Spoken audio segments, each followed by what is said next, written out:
Hello students, आज हम शुरू कर रहे हैं 1857 का जो रिलेशन था उसके इकोनॉमिक काजेस। आइए सुनते हैं और उस इकोनॉमिक काजेस का जो फर्स्ट कारण है वो है ड्रेन ऑफ वेल्थ, यानी संपदा का निष्कासन। कैसे हुआ, कैसे उन्होंने, या इसको हम ऐसे भी कह सकते हैं exploration of country, economic exploration of country कैसे हुआ। The British always behaved as foreign merchants in India. अंग्रेज सदा से ही भारत में विदेशी व्यापारी रहे। Their main motive was to return home amassing maximum money through wages, gifts and presents. उनका मुख्य उद्देश्य जो था, यानी वो अपने घर लौटाना, अपने देश लौटाना था, अधिक से अधिक धन थ्रो वेजेस, वेजेस का मतलब होता है भत्ते, गिफ्ट्स उपहार, और प्रेजेंट्स, गिफ्ट्स का मतलब भेंट, प्रेजेंट्स का मतलब उपहार, यानी अधिक से अधिक वो भेंट, भत्ते और उपहारों के जरिए धन यहाँ से ले जाना चाहते थे। 1/3 of total revenue of the country was spent on the salaries of companies, British employees and officials. 1/3 of total revenue यानी भारत के कुल राजस्व का लगभग 1/3 भाग किस पे खर्च हो रहा था? अधिकारियों को वेतन देने में खर्च हो रहा था, यानी उनके अधिकारियों को वेतन देने में तो 1/3 राजस्व था वो खर्च हो रहा था। A huge amount of money was sent to England as pension of retired British officials। और एक बड़ी धनराशि जो ईस्ट इंडिया कंपनी से सेवानिवृत्त हो चुके थे ब्रिटिश अधिकारी, उनकी पेंशन के रूप में जा रही थी। So further building of capital was impeded with the immense draining of wealth, and the country started heading towards poverty and deprivation। इसलिए विशाल मात्रा में पूंजी के निष्कासन से जो पूंजी निर्माण यहाँ पे होना चाहिए था वो बिल्कुल रुक चुका था। और इंडिया यानी country started heading towards poverty and deprivation, और भारत देश भुखमरी और गरीबी की ओर जाना शुरू हो गया था, यानी आर्थिक दयनीयता की ओर भारत देश जा रहा था। क्लियर ड्रेन ऑफ वेल्थ, यानी कैसे पूंजी का उन्होंने निष्कासन किया। दूसरा था destruction of Indian industries, trade and commerce, यानी कि भारतीय उद्योग धंधों और व्यापार वाणिज्य का कैसे विनाश हुआ। The very existence of British industry depended upon the Indian raw material। जैसा आप सभी जानते हो कि ब्रिटिश जो इंडस्ट्रीज थी वो भारतीय कच्चे माल पर डिपेंड थी। British administrators put Indian economy at stake in order to protect their own economic interest. इसलिए जो ब्रिटिश अधिकारियों ने भारत की अर्थव्यवस्था को अपने आर्थिक हितों की रक्षा के लिए दांव पर ही लगा दिया। Spinning and weaving were national industries. सूत की कताई और बुनाई यहाँ के राष्ट्रीय उद्योग थे। और livelihood of most of the people of land when British East India company established it's hold on India. और जब तक ईस्ट इंडिया कंपनी का यहाँ पे होल्ड नहीं था, ये भारत के राष्ट्रीय उद्योग धंधे थे, देश की बहुसंख्यक जनता की आजीविका के साधन थे कताई और बुनाई। But as a result of economic policies of the company, Indian market were flooded with the British products. लेकिन कंपनी की नीतियों के कारण जो भारतीय मार्केट था वो विदेशी प्रोडक्टों से, यानी ईस्ट इंडिया कंपनी के प्रोडक्टों से यहाँ भर गया।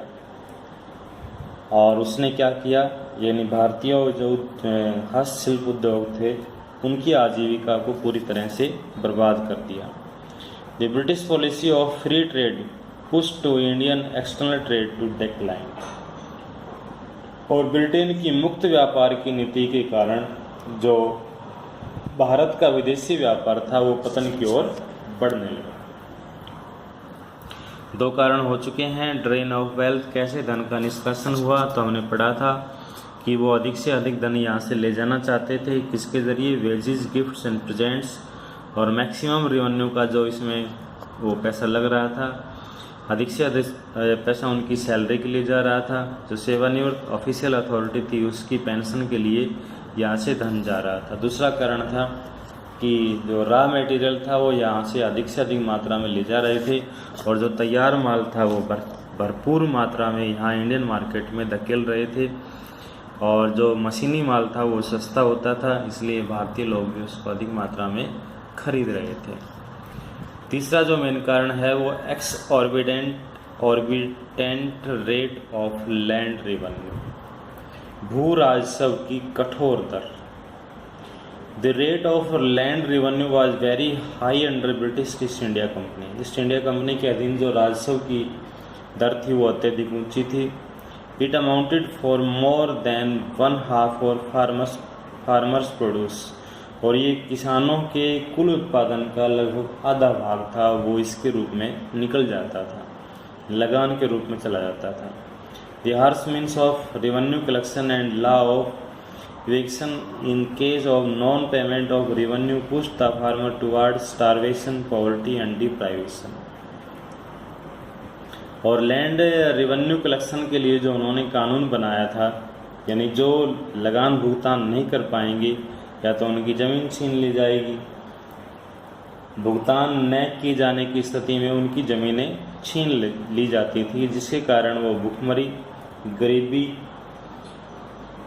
आदि की ओर जा रहे थे। और कहते हैं during the period 1770 to 1857 the country witnessed 12 major and numerous minor famines which took toll the lives of lakhs of people. और 1770 से 1857 के दौरान देश में 12 बड़े और अनेक छोटे अकाल पड़े, जिसने लाखों की संख्या में लोगों को मौत के मुंह में धकेल दिया। नेक्स्ट है रिजम्पशन ऑफ इनामी और रेंट फ्री लैंड्स, यानी कि बिना जो मान्यता प्राप्त जागीरें थी उनका पता लगाना और उन जागीरों को अपनी एरिया में शामिल करना, यानी ईस्ट इंडिया कंपनी में उन जागीरों को शामिल करना। In order to increase the income of the company, Governor Lord William Bentinck ordered to survey of all those jagirs which had been gifted or donated by earlier Indian rulers। Company की आय में वृद्धि करने के उद्देश्य से governor general Lord William Bentinck ने सभी लगान मुक्त जो जागीरें थी उनका पता लगाने, यानी उनका सर्वे करने का आदेश दिया। और जो भी जागीरदार थे, ताल्लुकदार थे, जो इन जागीरों से संबंधित प्रॉपर डॉक्यूमेंट्स या प्रूफ नहीं दे पाए, उनकी जागीरों को ईस्ट इंडिया कंपनी में मिला लिया गया। और इसके कारण भी बहुत बड़ा असंतोष वहाँ पे उत्पन्न हुआ। अगला है unemployment and poverty among the masses, जन सामान्य में बेकारी और दरिद्रता। By 1857 the economic condition of Indian masses became pathetic due to economic policy of East India British administrators। यानी ब्रिटिश प्रशासकों की आर्थिक नीतियों के कारण जन सामान्य की दशा थी वो बहुत दयनीय हो गई थी। There was no dearth of such people who had no means of livelihood and were living life of extreme poverty and penury without sufficient food and clothing। तत्कालीन भारत में ऐसे लोगों का अभाव नहीं था जो बेकारी और दरिद्रता की स्थिति में मारे मारे फिर रहे थे। उनके पास न तो पेट भरने के लिए भोजन था और न ही पर्याप्त तन को ढकने के लिए कपड़े थे। और इसके बारे में स्टेटमेंट है हमारे पास सर सैयद अहमद खान। उसने स्वीकार किया है कि some people were so poor, कुछ लोग इतने गरीब थे that they joined the rebels for 1 आना और 1 शेर ऑफ फ्लोर। यानी लोग इतने गरीब थे कि वे एक एक आने और 1 शेर आटे के लिए ब्रिटिश अधिकारियों के साथ मिल जाते थे। तो ये मेन कारण है। पहला कारण है ड्रेन ऑफ वेल्थ, दूसरा कारण है डिस्ट्रक्शन ऑफ इंडियन इंडस्ट्रीज, यानी भारतीय उद्योग धंधों का विनाश, अत्यधिक धन का शोषण, एक्सॉर्बिडेंट रेट ऑफ लैंड रेवेन्यू, भू राजस्व की कठोर दर थी, रिजम्पशन ऑफ इनामी और रेंट फ्री लैंड्स, इनाम में प्राप्त जो जागीरें थी उनको ईस्ट इंडिया कंपनी ने छीन लिया था, unemployment and poverty among the masses, और भारतीय यानी जन सामान्य में बेकारी और दरिद्रता उत्पन्न हो गई थी। सोशल काज यही पढ़ लेते हैं हम साथ ही। सोशल एंड रिलीजियस काजेज, सामाजिक और धार्मिक कारण। द मल ट्रीटमेंट ऑफ इंडियंस, यानी भारतीयों के साथ दुर्व्यवहार। सामाजिक क्षेत्र में भी उन्होंने भारतीयों के साथ दुर्व्यवहार किया।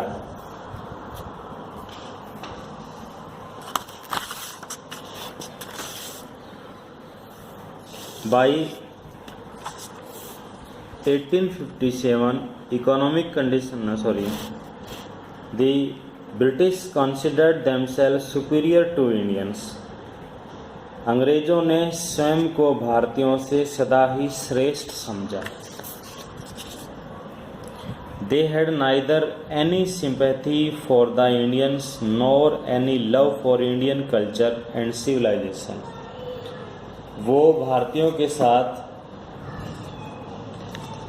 न ही भारतीयों की सभ्यता और संस्कृति से उन्हें कोई लगाव था, न ही वो भारतीयों से कोई प्रेम दर्शाते थे। They considered Indians to be uncivilized and mean. वो भारतीयों को नीच और असभ्य मानते थे। They were not appointed to high post even on basis of their merit. और वे भारतीयों को ऊंचे पदों पर भी नियुक्त नहीं करते थे, चाहे उनकी मेरिट कितनी ही ऊंची हो। Sir Syed Ahmad himself accepted even natives of highest rank never came into presence of official but with an inward fear and trembling.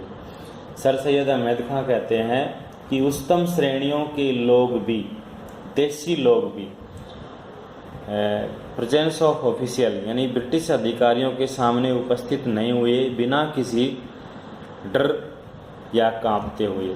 यानी देसी जो हमारे व्यक्ति थे उनके सामने उनकी इतनी हिम्मत नहीं होती थी कि वो ऑफिशियल अथॉरिटी के सामने कंप्लेंट कर सकें कि उनको ऊंचे रैंक पर क्यों नहीं लिया जा रहा। सोशल एंड रिलीजियस का हम पढ़ रहे हैं। दूसरा कारण है इसका interference in social life of Indian. बहुत इंपॉर्टेंट कारण है interference in social life of Indian, यानी भारतीयों के सामाजिक जीवन में हस्तक्षेप। By the third decade of 19th century, 19वीं शताब्दी के तीसरे दशक में, जेनरियस एंड ह्यूमन ब्रिटिश, मानवतावादी ब्रिटिश प्रशासकों ने The British rulers had started making efforts to root out evils like sati, female infanticide, human sacrifice, and prohibition on widow remarriage। जो मानवतावादी ब्रिटिश प्रशासक थे उन्होंने क्या किया यहाँ पे कि भारतीय समाज में जो एविल्स यहाँ पे चलन में थी, जैसे कि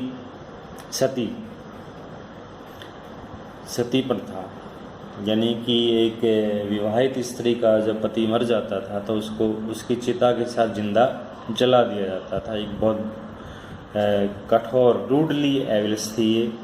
फीमेल इन्फेंटिसाइड यानी कन्या भ्रूण हत्या, कन्यावध। ह्यूमन सेक्रीफाइस मानव बलि and prohibition on widow remarriage, विधवा पुनर्विवाह, वो भी यहाँ पर नहीं होता था। तो Lord William Bentinck declared Sati custom illegal and band human sacrifice. तो लॉर्ड विलियम बेंटिक ऐसे पहले प्रशासक थे जिसने सती प्रथा को गैर कानूनी घोषित कर दिया एंड बैंड ह्यूमन सेक्रीफाइस, और मानव बलि पर पूरी तरह रोक लगा दी। Similarly lord Dalhousie prohibited female infanticide, और लॉर्ड डलहौजी ने कन्यावध को निषिद्ध घोषित कर दिया एंड लीगलाइज्ड विडो रीमैरिज, और विधवा पुनर्विवाह को मान्यता प्रदान की। The Orthodox and traditional Indians took all these measures as an undue interference in their social life and it became a part of their thinking that the British wanted to destroy Indian culture। हालांकि कट्टरपंथी और रूढ़िवादी भारतीय थे इसको अपमानजनक मानते थे। हालांकि ये सभी जो एविल्स पे रोक लगाई थी ये बिल्कुल सही था, लेकिन फिर भी जो रूढ़िवादी थिंकिंग यहाँ के लोगों की थी वो इनको गलत समझ रहे थे। उन्होंने इसको भारतीयों के जीवन में गैर जरूरी प्रवेश समझा। उनका मानना था कि वे भारतीय संस्कृति और सभ्यता को नष्ट कर देना चाहते थे। So they turned against the British rule, इसलिए वो भारतीय यानी ब्रिटिश प्रशासकों के विरुद्ध हो गए।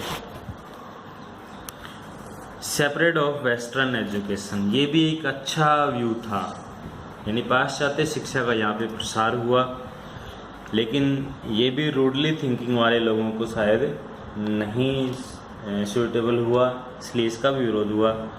The British rulers had started imparting education in western knowledge and science through English medium since 1835। Important है, ब्रिटिश शासकों ने 1835 ईस्वी से अंग्रेजी भाषा को शिक्षा का माध्यम बनाया और भारत में जो फॉरेन शिक्षा थी उसका चलन शुरू किया।